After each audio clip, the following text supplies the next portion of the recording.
अस्सलाम वालेकुम नाजरीन।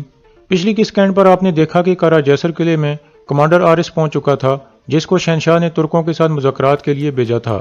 इस किस के आगाज में सादुद्दीन सुल्तान को कहता है, यह बेहतरीन मौका है सुल्तान, वो डरे हुए हैं, हम उनसे अपनी मर्जी के टैक्स ले सकते हैं और दूसरी शराइत मनवा सकते हैं। लेकिन अर्तुगरुल कहता है, हमें उनको दोबारा मजबूत नहीं होने देना चाहिए। जब तक कारा जैसर किला उनके कंट्रोल में है तब तक हमारी कोई फतह नहीं है। फिर सुल्तान कहते हैं, आप सही कह रहे हैं अर्तुगरुल साहब, लेकिन वक्ती तौर पर हमें उनके साथ मायदा करना होगा, वक्त आने पर हम उनसे ज़रूर निपटेंगे। सादुद्दीन कहता है, मुज़ाकरात के लिए मैं जाना चाहता हूँ सुल्तान। फिर अर्तुगरुल कहता है, आपके हकाम आला के तौर पर मैं भी वहाँ जाना चाहता हूँ। सुल्तान कहते हैं, ठीक है, मुझे आप दोनों पर पूरा एतमाद है, आप दोनों कल रवाना हो जाना। दूसरी तरफ बामसी तुर्गत को पूरी तरह तैयार करा देता है, क्योंकि उसने अर्तुगरुल के साथ जावेदार कबीले जाना था। कारा जैसर में कमांडर आरिस और कैतरीना मुस्तकबिल की मनसूबाबंदी कर रहे थे। कैतरीना कहती है, आपने निकोलस को मारकर हमारे किले को बचा लिया, वो मायदे के लिए आने वाले तुर्कों को मारने का मंसूबा बना रहा था। आरिस कहता है, तुम्हें पता होना चाहिए था कि मैं उसे ऐसा करने की इजाज़त ना देता। कैतरीना कहती है, अर्तुगरुल ने मुझसे सब कुछ छीन लिया, अब मैं चाहती हूँ कि या तो वो मारा जाए या फिर मेरी तरह वापस उन ज़मीनों पर चला जाए जहाँ से वो आया था। आरिस कहता है, अर्तुगरुल को मारना आसान काम नहीं है, सिमन, वसूलियस और फिर तुम्हारा खामिद उराल। कैतरीना कहती है, तो आप सब जानते हैं। आरिस कहता है, मैं अपने दुश्मनों को बहुत अच्छी तरह से जानता हूँ, खास तौर पर अर्तुगरुल को। दूसरी तरफ अर्तुगरुल तुर्गत और अपने घर वालों को लेकर जावेदार कबीले पहुंच चुका था। असलान उन सब को खुशामदीद कहती है। मिलने के बाद वो सब खाने की मेज़ पर बैठ जाते हैं और खाना शुरू हो जाता है। खाने के दौरान अर्तुगरुल असलान को कहता है, आप और तुर्गत मेरे लिए बहन भाई की तरह हैं, मेरी ख्वाहिश है कि आप तुर्गत से शादी कर लो। एक तरफ अलियार साहब की वसीयत है, क्योंकि उन्होंने आपको मेरी अमानत में सौंपा था, और दूसरी तरफ हमारे कबीलों की खुशहाली। अब मैं चाहता हूं कि हमारा इत्तेहाद खून के रिश्ते से बन जाए। अगर आप कुछ कहना चाहती हैं तो आज़ादी से कह सकती हैं। असलान कहती है, मैं अपने भाई अलियार के मकसद को आगे बढ़ाते हुए अपने कबीले की खिदमत करना चाहती हूँ, और मैं इस खैमे में अपनी नस्ल आगे बढ़ाना चाहती हूँ। फिर अर्तुगरुल तुर्गत से पूछता है, आप कुछ कहना चाहते हो तुर्गत? तुर्गत कहता है, काई कबीले की तरह जावेदार कबीला भी मेरे लिए घर की तरह है। एक आदमी की जिम्मेदारी होती है कि वो अपने कबीले और अपनी बीवी की बेहतरी के लिए काम करे और उनकी ज़रूरियात पूरी करे।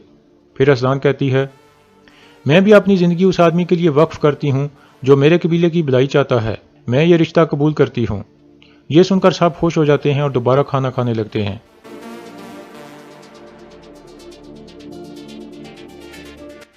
दूसरी तरफ हनली बाजार के महल में सुल्तान और सादुद्दीन शाम का खाना खाने में मसरूफ थे। इस दौरान सुल्तान कहते हैं, अभी तक उस गद्दार के बारे में कोई खबर नहीं है।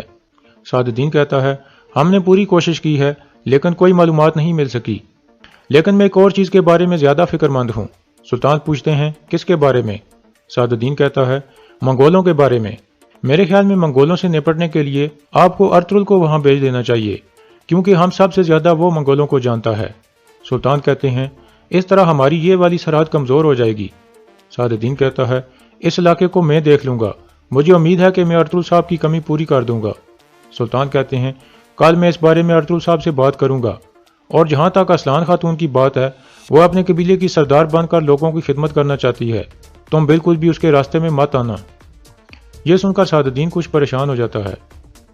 जावेदार कबीले में खाना खाने के बाद अर्तुगरुल आखिर में असलान से पूछता है, असलान बाजी, क्या आप तुर्गत के साथ निकाह करने के लिए तैयार हैं? असलान कहती है, मुझे आप पर और तुर्गत पर पूरा भरोसा है, मैं निकाह के लिए तैयार हूँ। इसके बाद सब खुशी से एक दूसरे को मिलते हैं और मुबारकबाद देते हैं।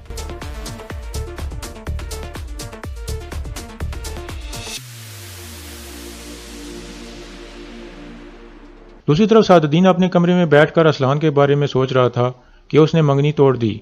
इतने में उसका सिपाही जाबिर अंदर आकर उसे बताता है कि अर्तुगरुल और उसके घर वाले तुर्गत के साथ जावेदार कबीले गए हैं। सादुद्दीन पूछता है, किस लिए गए हैं?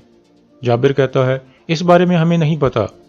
यह सुनकर सादुद्दीन सोच में पड़ जाता है और फिर कहता है, तुम क्या करने वाले हो अर्तुगरुल? तुम जल्द अपनी चालों के साथ यहाँ से चले जाओगे, और जब तुम मंगोलों के साथ लड़ने में मसरूफ होगे फिर मेरी जंग शुरू होगी।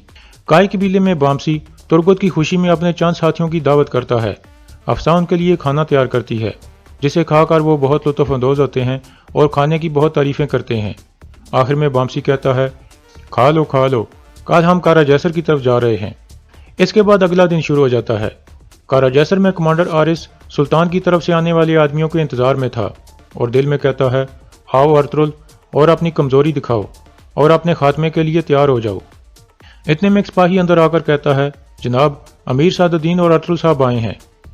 یہ سن کر وہ باہر کی طرف چل پڑتا ہے۔ ارطغرل اور سعد الدین اپنے گھوڑوں پر اندر داخل ہوتے ہیں۔ آرس مسکراتے ہوئے ان کی طرف بڑھتا ہے اور کہتا ہے، ارطغرل صاحب، امیر سعد الدین، خوش آمدید۔ پھر وہ ارطغرل کو کہتا ہے، آپ کا نام کافی پھیل چکا ہے ارطغرل صاحب، آپ ایک بہادر جنگجو ہیں، آخر کار ہماری ملاقات ہو گئی۔ ارطغرل کہتا ہے، میں نام کے لیے نہیں بلکہ انصاف کے لیے لڑتا ہوں، لازمی آپ نے یہ بھی سنا ہوگا۔ آرس کہتا ہے، اگرچہ ہم دشمن ہیں لیکن بالآخر ہم ایک طرح کی چیز کے لیے لڑتے ہیں ارطغرل صاحب، اور وہ ہے انصاف۔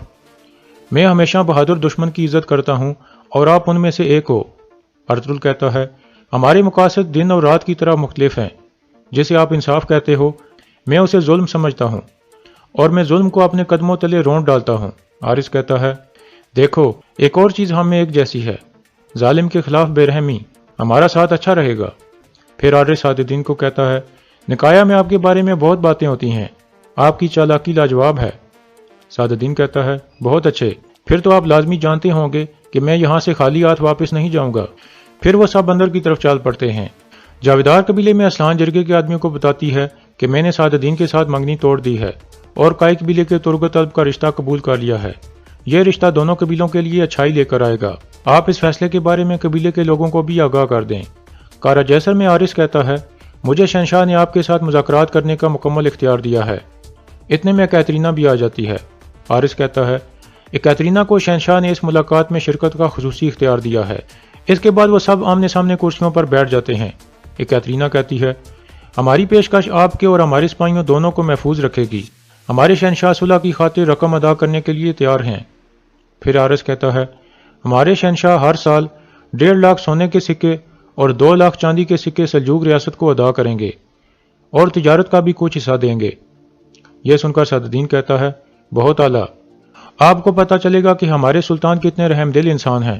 آپ سب کی جان بخش دی جائے گی اور آپ کو یہ قلعہ رکھنے کی بھی اجازت دے دی جائے گی۔ آرس کہتا ہے، تو پھر ہمارا معاہدہ ہو گیا۔ اتنے میں ارطغرل بول پڑتا ہے اور کہتا ہے، یہ تمہاری پیشکش تھی آرس، ہم نے ابھی مشورہ نہیں کیا، تم لوگ صرف لاطینیوں کو چند سکوں کے عوض منا سکتے ہو۔ آرس پوچھتا ہے، تو آپ کے مطالبات کیا ہیں؟ ارطغرل کہتا ہے، آپ سلجوق ریاست کو ہر سال 3 لاکھ سونے کے سکے اور 4 لاکھ چاندی کے سکے ادا کرو گے۔ قلعے کے دروازے تمام ترکوں اور مسلمانوں کے لیے کھول دیے جائیں گے اور مسلمانوں کی تجارت پر کوئی ٹیکس نہیں لگایا جائے گا، اور تمام تجارت کے راستے ترک قبیلوں کی کمانڈ میں ہونے چاہیے۔ اس کے علاوہ قلعے میں کتنے سپاہی ہونے چاہیے اس کا فیصلہ ہم کریں گے۔ کیترینا کہتی ہے، ہم یہ شرائط قبول نہیں کر سکتے، آپ یہاں مذاکرات کرنے نہیں بلکہ شکار کرنے آئے ہو۔ آرس کہتا ہے، ارطغرل صاحب، آپ جو مانگ رہے ہیں وہ ہتھیار ڈالنے کے برابر ہے۔ یہ سن کر ارطغرل کھڑا ہو جاتا ہے اور کہتا ہے، یا تو آپ ہمارے مطالبات تسلیم کریں گے یا پھر ہم اپنا لوہا گرم کر کے آپ کے قلعے کو تباہ کر دیں گے۔ یہ کہہ کر ارطغرل جانے لگتا ہے تو آرس کہتا ہے، رکو۔ ارطغرل رک جاتا ہے۔ پھر آرس کہتا ہے، آپ کے مطالبات بہت سخت ہیں، ہمیں فیصلہ کرنے کے لیے کچھ وقت دیں۔ ارطغرل کہتا ہے، ہم تھوڑی دیر تک واپس آئیں گے، اپنا فیصلہ جلدی کر لیں۔ یہ کہہ کر ارطغرل اور سعد الدین باہر چلے جاتے ہیں۔ ان کے جانے کے بعد کیترینا کہتی ہے، اس کا دماغ خراب ہو گیا ہے، یہ ہم سے زبردستی کر رہا ہے۔ آرس کہتا ہے، اگر ہم قلعہ اپنے پاس رکھنا چاہتے ہیں تو اس کے علاوہ ہمارے پاس کوئی چارہ نہیں ہے، پہلے ہم رقم ادا کریں گے اور پھر انتظار کریں گے۔ باہر سعد الدین ارطغرل پر بہت غصے میں ہوتا ہے کہ تم نے اتنے زیادہ مطالبات کیوں رکھے ہیں، لیکن ارطغرل اپنی بات پر قائم رہتا ہے۔ کچھ دیر بعد وہ واپس اندر کی طرف چل پڑتے ہیں اور دوبارہ کرسیوں پر آمنے سامنے بیٹھ جاتے ہیں۔ آرس کہتا ہے، آپ کے مطالبات ہمارے شہنشاہ کو پسند نہیں آئیں گے، لیکن صلح کی خاطر ہم سارے مطالبات قبول کرتے ہیں۔ ارطغرل کہتا ہے، اگر آپ نے اس معاہدے پر عمل کرنے میں تاخیر نہ کی تو ہم آپ کی بات مان لیں گے۔ پھر آرس کہتا ہے، میں آپ سے ایک چیز چاہتا ہوں ارطغرل صاحب۔ ارطغرل پوچھتا ہے، کیا؟ آرس کھڑا ہو کر کہتا ہے، اعتماد۔ میں چاہتا ہوں کہ آپ میرے اوپر اعتماد کرو، میں آپ کی طرف دوستی کا ہاتھ بڑھاتا ہوں۔ ارطغرل کہتا ہے، اگر تم واقعی عزت کو اپنا انعام سمجھتے ہو تو تم غلط جھنڈے کے نیچے لڑ رہے ہو۔ مجھے نہ ہی تم پر اور نہ ہی تم سے جڑے ہوئے کسی شخص پر اعتماد ہے، لیکن یہ جان لو کہ میں معاہدے سے نہیں پھروں گا۔ اگر تم ظالم نکلے تو میں تمہارے خلاف کھڑا ہو جاؤں گا۔ آرس کہتا ہے، जुल्म बुज़दिलों का हथियार होता है अर्तुगरुल साहब। मैं इस दुनिया में नंगा आया था और नंगा ही वापस जाऊंगा। फिर सादुद्दीन खड़ा होकर कहता है, आपको 1 माह के अंदर तमाम शराइत पूरी करनी होंगी। हारिस कहता है, ये हो जाएंगी अमीर सादुद्दीन, मैं खुद इसकी निगरानी करूंगा। फिर हारिस 2 आदमियों को इशारा करता है जो ये सारी गुफ्तगू लिख रहे थे। वो 2 कागज़ लेकर आगे आ जाते हैं जिन पर बारी बारी हारिस और सादुद्दीन अपनी मोहरें लगा देते हैं। फिर अर्तुगरुल कहता है, तुम वसूलियत जैसी गलती मत करना हारिस, और खेल खेलने की कोशिश मत करना। हारिस कहता है, हम इस सूरत हाल में वसूलियत की वजह से हैं अर्तुगरुल साहब। वसूलियत ने आपको कम समझा, लेकिन मैं उस जैसी गलती नहीं करूंगा। और यहाँ इस किस्से का इख्तिताम हो जाता है।